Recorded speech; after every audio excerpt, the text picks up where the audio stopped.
आपण मानकु भव्य ट्यूटोरियल स्वागत। यदि आपण माने एपर्यंत हमर भव्य ट्यूटोरियल को सब्सक्राइब करना तबे तळ देखन को सब्सक्राइब बटन अछि से क्लिक करंतु। तापर पाखरे थिबा बेल आइकन को मध्ये दबाइ दियंतु। बेल आइकन दबाइ सारा पर ऑल नोटिफिकेशन क्लिक करंतु। तापर हमर वीडियो को लाइक और कमेंट मध्ये कर दियंतु। नमस्कार, आपण मानकु आज पुणी थरे हमर क्वेश्चन आंसर क्लास को आपण मानकर समस्त यूट्यूब चैनल भव्य ट्यूटोरियल को स्वागत। पिले माने आमे जो एसीएल रो फर्स्ट चैप्टर थिला जैव विविधता। तो जैव विविधता आम तीनोटी क्लास नहीं कि क्वेश्चन आंसर आलोचना करथिले। तो तापर मु कहितली कि आमे से या परे पुणी एससीपी रो गोटे चैप्टर आम क्वेश्चन आंसर आलोचना करबा धीरे धीरे सबुथरे आम क्वेश्चन आंसर आलोचना करबा। तो आज एससीपी रो मु फर्स्ट कोन करबा आमे जो बुक रे पछपटे जो क्वेश्चन दिया जाय पिला मन तमरो से क्वेश्चन को प्रथम आम आलोचना करबा। तापर जाय कि आम कौन करबा ना बही भीतर आउ जति क्वेश्चन हे परिबो संभव कि जति क्वेश्चन प्राय हे परिबो ताको आम आलोचना धीरे धीरे करबा ने। तो प्राजी होची कोन ना प्रथम एससीपी रो जो प्रथम चैप्टर टी अछि ता ना जो कोन विषयटी ना होची आम चतुर्पार्श्व थिबा पदार्थ। तो सेतिरे आम क्वेश्चन गुडी आलोचना करबा। तो फर्स्ट क्वेश्चन हमको दिया जाय 1 नंबर दिया जाय निम्नोक्त तापमात्रा को सेल्सियस स्केल परिणत कर। बुझियला। तो हमको केतोटी तापमात्रा दिया जाय केल्विन रे दिया जाय ताको आम कोन करबा ना सेल्सियस स्केल परिणत करबा। जेतले मु विषयटी को पढैतिली तो सेते बेला मु कहितिली कि सेल्सियस स्केल थिले ताको केल्विन रे परिणत करा पे कोन करा जाय। यदि केल्विन हमको दिया जाय ताको सेल्सियस स्केल परिणत करा पे कोन करबा। तो से विषय में आलोचना करथिली। तो मने थिबो तो आज आउथरे भी कहि दोची हमको 1 नंबर ए क्वेश्चन 1 नंबर दिया जाय क्वेश्चन कोन ना केल्विन रे दिया जाय ताको सेल्सियस रे परिणत करबा। केल्विन को जेतले सेल्सियस रे परिणत करंती हम कोन करंती जेति कि हमको केल्विन रे दिया जाय तापमात्रा ते सेथुर हम कोन करंती ना 273 माइनस करंती। तापरे हमको जदि सेल्सियस रे दिया जाय ताको केल्विन रे परिणत करिया को जाय ताल ताको हम कोन करंती ता 273 ऐड करंती हैला। तो प्रथम क्वेश्चन दिया जाय कोन हमको तो केता हमर अछि ना 300 अछि 300 केल्विन अछि 300 केल्विन को सेल्सियस स्केल परिणत करबा 300 माइनस 270 सेल्सियस बुझिलेला। तो एठी हमर केता हे जबो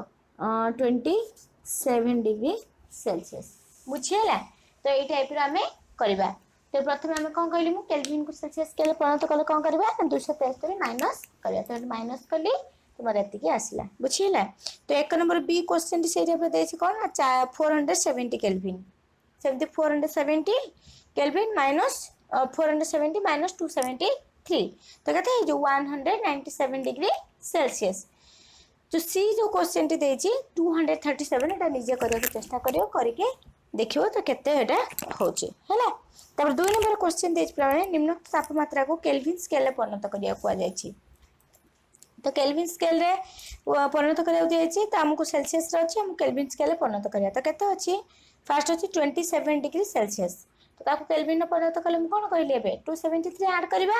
तो 273 प्लस 27 तो हमर केते हे जिवो 300 केल्विन हे जे ए जेंति कले सेंति टाइप रे हम करबा किंतु अति कोन करबा 273 ऐड करबा। तापर सेकंड देछि 100 डिग्री सेल्सियस दे अछि 100 डिग्री सेल्सियस ले सेंति 273 प्लस 100 केल्विन तो कहते हैं जो 373 केल्विन पूछिएला। तापर आसे पिला मन देखो 3 नंबर क्वेश्चन टी आगे ध्यान देकी सुनिबो। गंध कर्पूर गुड़िक किछि दिन पर अदृश्य हो जाए काहेकि बुझिएला। गंध कर्पूर गुड़िक किछि दिन पर अदृश्य हो जाए काहेकि देखो मु पढैतिली जेतले विषयटी पढैतिली कोन पढैतिली गंध कर्पूर आमे तले जळांती तो कौन हुए से कठिन अवस्था तरल अवस्था को न आसिक सीधा सड़क अवस्था रूपांतरित होता गैस अवस्था को मैं कही। तो ये आमको क्वेश्चन दि जाए कौन किसी दिन पर अदृश्य हो जाए कहीं। तो आम जानते कौन गंध कर्पूर हूँ गोटे उद्वायी पदार्थटीए। प्रथम लिखब कि गंध कर्पूर गोटे उद्वायी पदार्थ ताकू जदि आम बाहर रखा कौन बिना वायुरुद्ध पात्र जदि आम रखा कौन हम ना ताप संस्पर्श आसला से कौन हो जो कठिन अवस्था सीधा सड़क कौन हम ना गैसीय अवस्था को रूपांतरित हो। तो ताप प्रभाव कौन हम ना बाष्पीभूत है फल तो किछि दिन पर धीरे धीरे बाष्पीभूत हो धीरे धीरे अदृश्य हो जाए बुझीगला। ते विषय आम जानी आउ थे कहीदे यह ताप पर्व यह गोटे हूँ उद्वायी पदार्थटे ये कौन हुए ना गैसीय अवस्था को ना ये कठिन पद अवस्था थाए कठिन अवस्था तल अवस्था न सीधा साल गैसीय अवस्था रूपांतरित हुए जो ताप संस्पर्श वायुमंडल जो साधारण तापमात्रा संस्पर्श आसे से कौन हुए ना हूँ बाष्पीभूत होकर धीरे धीरे धीरे बाष्पीभूत हुए जहाँफल किसी दिन पर अदृश्य हो जाए बुझीगला तापर कौन कहीं आम जानते तल अवस्था जीवनी सीधा साल गैसीय अवस्था को जीव बुझी हो कि नहीं तो धीरे धीरे बाष्पीभूत अवस्था को रूपांतरित हो जाए तापर अच्छी पिला माने बी क्वेश्चन देछि आमे अत्तर शिशि ठारू अनेक दूरतार थाई मध्य अत्तरर बास्ना अनुभव करू किपरि हला तार कारण दर्शक हम कह जायछि देखो मैं आगे बुझेई दिए तापर कहूछि देखो पिला माने जेत आमे धूप काठीटे लगई दउछंती तो धूप काठीटे तो लगई दउछंती मु कहितले ए विषय आलोचना करथिली धूप काठी जो गोटे घर कणरे रखुंट तो कौन तार बास्नाटी चारिआडे खेली जाऊँगी कहीं तार धूप काठीर जो आम तापमात्रा संस्पर्श आसूँ तेणु माने वायुमंडल मिशुची तो गैस पदार्थर कौन विसरण हारटा यथेष अधिका थाए तार अणुगुड़िक वायुमंडल अणुष गुड़िक सहित मिसीगला मिसाला कौन चारिआडे खेली हो जाए आम तो पढ़ी एटी सेमती कौन ना अत्तर एक प्रकार थाए तरल पदार्थ रही है कि नहीं जो अत्तर जो तरल पदार्थ अत्तर आम स्प्रे कर सी कौन हुए ना अत्तर वायुमंडल ताप सहित जो मिसी जाए मिसीगला कौन हुए ताप पाइला ये गैसीय अवस्था को पलि आसे बुझीगला तो वायुमंडल ताप पाइला गैसीय अवस्था को आसे तेणु गैसीय पदार्थर विसरण हार में कहली विसरण हार यथेष अधिका थाए तेणु ये जो अत्तर अणुगुड़िक वायुमंडल थी कौन ना अणुगुड़िक सहित परस्पर अणुगुड़िक सहित मिसिला चारिआडे खेली हो जाती तेणु चारिआडे खेली हो जाए तेणु आम दूर में थे मत चारिआडे खेले तेणु गतिशक्ति थाए तो चारिआडे खेल तो चारिआडे बुलूँ से मैंने तो चारिआडे खेली जाए तेणु आम तार बास्ना आम पाई जाई पार बुझीगला कि नहीं तापर 4 नंबर क्वेश्चन 4 नंबर क्वेश्चन देछि कोन निम्नलिखित पदार्थ गुडी को सेमानक अणु आकर्षण बल परिमाण को आधार कर सानरु बड़ क्रम सजाई लेख हैला निम्नलिखित पदार्थ माने हमको तले किछि पदार्थ गुडी को दिया जाय छै सेमानकर अणु आकर्षण बल परिमाण आकर्षण बल परिमाण तांकर जो अणु माने रहिछन ता से जो पदार्थ गुडी के मध्य रे तार आकर्षण बल परिमाण कहा मध्य रे केते थाए प्रथम अधिका का सबुठ कम क्या था सानू बड़ कही सबुठ कम तापर अधिक क्या कौन था देखिए तो कौन कौ पदार्थ दी जाए आमको ना जल चीनी और ऑक्सीजन देख आम पढ़ी कौन जे आम यह पढ़ी कि कठिन पदार्थ अणु अणु मध्य आकर्षण बल सबुठ अधिका थाए यहाँ आम जानी तापर कौन थाए तरल तापर सबुठ कम कौन थाए आकर्षण बल सबुठ कम थाए गैसीय पदार्थ थाए कि नहीं पढ़ी तेणु एठी जो 3टा जिनस दि जाए कौन कौन दी जाए जल आउटे दी कौन जल ऑक्सीजन आउटे चीनी दि जाए बुझीगला हाँ जल चीनी ऑक्सीजन तो चीनी हूँ गोटे कठिन पदार्थ तो आम जानी तो चीनी जो कठिन पदार्थ ता मध्य कौन आकर्षण बल सब अधिक रहा तापर क्या रल मुझे तल पदार्थ कम तार सबुठ कम कौटी ऑक्सीजन ऑक्सीजन गोटे गैस पदार्थ तादर कम तेणु आमको कौन कही सानू बड़ क्रम तेणु आम यही टाइप लिखिदे पार ना सबुठ कम कौटी ऑक्सीजन रे ऑक्सीजन रहा तापर अधिका कौट रहा तरल तरल पदार्थ किए नहीं जल जल तापर कौट रहा चीनी है कठिन पदार्थ सबुठ अधिक तापर जल तापर ऑक्सीजन यही टाइप सानू बड़ क्रम लिखिदे पार बुझे यही टाइप लिखिए क्वेश्चन पढ़ी प्रथम आगर कारण दर्शाए कौन पाई कि आम जाने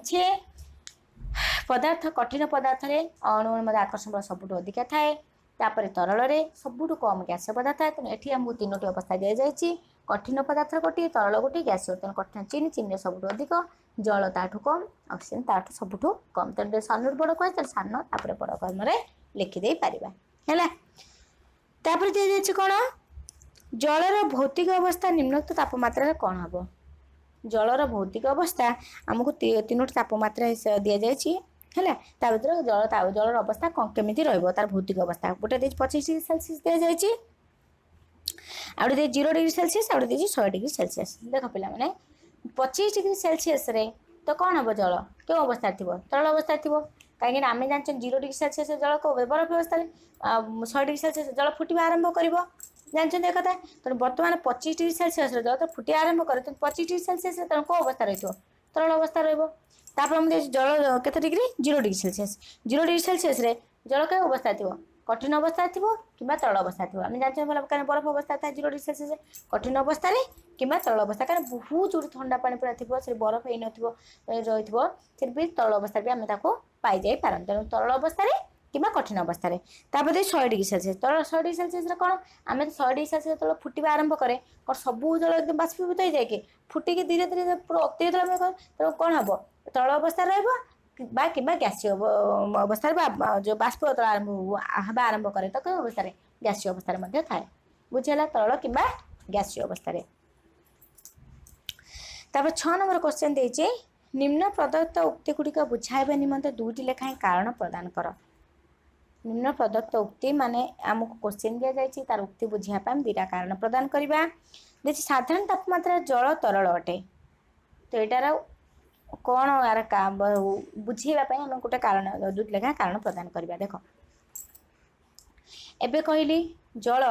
0 डिग्री सेल्सियस कौन बरफ अवस्था अति ठंडा अवस्था रही है जोटा कि आउ 6 डिग्री सेल्सियस कौन बाष्प आरंभ करे बुझेगा कि नहीं तेणु जितेबाला आम गोटे जल निर्दिष्ट आकार थाए कि तार निर्दिष्ट आकार न थाए किंतु आम ताकू जो पात्र रखा कौन हम से पात्र आकार ही धारण कर निजर आकार आकृतार न थाए किंतु कौन रही थाए ना तार हूँ आयतन ही थाए बुझीगला तार कौन थाए ना आयतन रही थाए तेणु ये जो जल कौन हम ना फ्लो हो पार फ्लो माने कौन धर आम गोटे जगार पकईदे पकईदे कौन गोटे जगार आउ जगह को गड़ी जाई पार चारिआडे फ्लो हो रही पार बुझीगला तेणु ये कौन ना साधारण तापमात्रा तल अवस्था रही पारे है तापर आमको दि जाइए मन रहा कि नहीं क्वेश्चन आंसर टे कौन है यहाँ जलर निर्दिष्ट आकार ना किंतु जो पात्र रखा से तार आकृति धारण कर किंतु तार आयतन रही कौन दि जाइए गोटे आयरन आलमीरा साधारण तापमात्रा कठिन अवस्था थाए है बुझीगला कि नहीं गोटे आयरन आलमीरा साधारण तापमात्रा देख गोटे आयरन आलमीरा जब आम नवा तार कौन माने आमर कौन थाए गोटे सेप थाए तार फिक्स सेप रही आयरन आलमीरा आम रखीदबा जो रही रखे तार निजर गोटे आकृति अच्छे आलमीरार आकृति रही तेणु जो आलमीरार निजर आकृति अच्छी से कौन ना जल परी गोटे जगार अन्य जगह बोहीकी जापे ना है तो ये कौन ना साधारण तापमात्रा ये कौन रही है ना कठिन अवस्था थाए बेसी किसी ना खाली गोटे 2टा कारण खाली दर्शाइबार अच्छी है तापर कौन बरफ और जल उभय 273 केल्विन तापमात्रा अच्छा किए अधिक ठंडा जना पड़ो कहीं आम जानी जल 2टा जाक के तापमात्रा दे 273 केल्विन तापमात्रा दी जाए जलटा बरफ ठार अधिक शक्ति कहीं आम जानते कौन बरफ सांद्रता कम थाए जल सांद्रता अधिक थाए जलटा बरफ ठार अधिक शक्ति किंतु जदि आम जल रखा बरफ रखा सेम टेम्परेचर 273 कौन दे क्वेश्चन आमको ना बरफ और जल उभय 273 केल्विन तापमात्रा अच्छा किए अधिक ठंडा जना पड़ो कहीं देख आम पानी नवा आउ कौन नौ बरफ नेले कि बरफ रे अधिक शक्ति रही सॉरी पानी रे अधिक शक्ति था क्या तुलन बरफ तुलन एटा सत रही किंतु जदि आम बरफ को आ जल को जदि सेम टेम्परेचर के 273 केल्विन रखीदबा रखीदेले कौन कर ना बरफ हूँ कौन कर जो तार जो मान चतुर्पार्श्व तापमात्रा जी तापमात्रा रही टेम्परेचर थो ताकू से कौन कर ना शोषित कर क्या तुलन पानी तुलन जल तुलन अधिक शोषित कर जो अधिक शोषित कर जल तुलन तो से कौन कर ना अधिक ठंडा प्रदान कर बुझीगला मन रहा कारण बरफ अधिक मात्रा तापमात्रा शोषित करे क्या तुलन जल तुलन से बरफटी अधिक ठंडा जना पड़े केते ना 273 केल्विन जल और बरफ दुटी सेम समान तापमात्रा थिले मध्य बरफ अधिक ठंडा जना पड़े बुझीगला क्वेश्चन आंसर टी तापर आसला कौन किए आम शरीर अधिक दहन सृष्टि करे जल ना बांफ देचे क्वेश्चन टी देख जल बांफ कही ताने आम जदि जल को 100 डिग्री सेल्सियस आम उत्तप्त करवा ताहले कौन हम सी भी समान 100 डिग्री सेल्सियस उत्तप्त कले जल जो बाष्पीभूत हम कि से जल आम देहर जब पड़ो जी कष्ट हम बांफटा जब आम उपर पड़ा तो अधिक कष्ट हम कहीं ना बांफरे अधिक परिमाण जल जो फुटुवा जल ठारू बांफर अधिक परिमाण तापमात्रा रही है अधिक हिट था मान हिट थाए ता मध्यरे अधिक ताप थिबारु बा अधिक तापमात्रा परिमाण अधिक रही से बांफ यदि आम शरीर मध्य पड़े तान अधिक दहन सृष्टि करे जल ठारू बुझिया तेना ये आम आंसर कौन हम अधिक दहन किए सृष्टि करे बांफ सृष्टि करे क्या ठारू ना जल ठारू बुझीगला ये सर्ट क्वेश्चन पिला पिला माने तो आम कौन करवा एबे आम एति क्वेश्चन आंसर आलोचना कले बहीर लास्ट को जी क्वेश्चन थी आलोचना करदेली एबे आम कौन करवा बही भितर जी क्वेश्चन संभव हो पार मोपाई तो मुझे करके आलोचना करी कहीं तो खाली बही पछपटे जी क्वेश्चन से आलोचना करदे हेनी तो बही भितर भी बहुत क्वेश्चन हो बहुत क्वेश्चन हम तो जी हम मो द्वारा मुझे जन ओरी हबार ना आउ तो आज मु ये क्वेश्चन आम संपूर्ण है बही शेष क्वेश्चन गुड़िक आपने पूरा लास्ट पर्यंत भिडियोटी को देखि आपको बहुत बहुत धन्यवाद जदि आपको भिडियो भल लगुच लाइक करूँ शेयर करूँ अन्य पिला पाखक से पढ़ी उपकृत हो पारे आमर मेन एम है पिला पाखे पहुँचवा दरकार पिला पढ़ा दरकार पढ़ी उपकृत होगा दरकार बुझीगला तो जदि आपण मानक भल भी लगुच प्लीज प्लीज प्लीज लाइक करूँ शेयर करूँ पुणी आपण मान सहित एक नूतन भिडियो पुणी आपण मान सहित देखा। Thank you.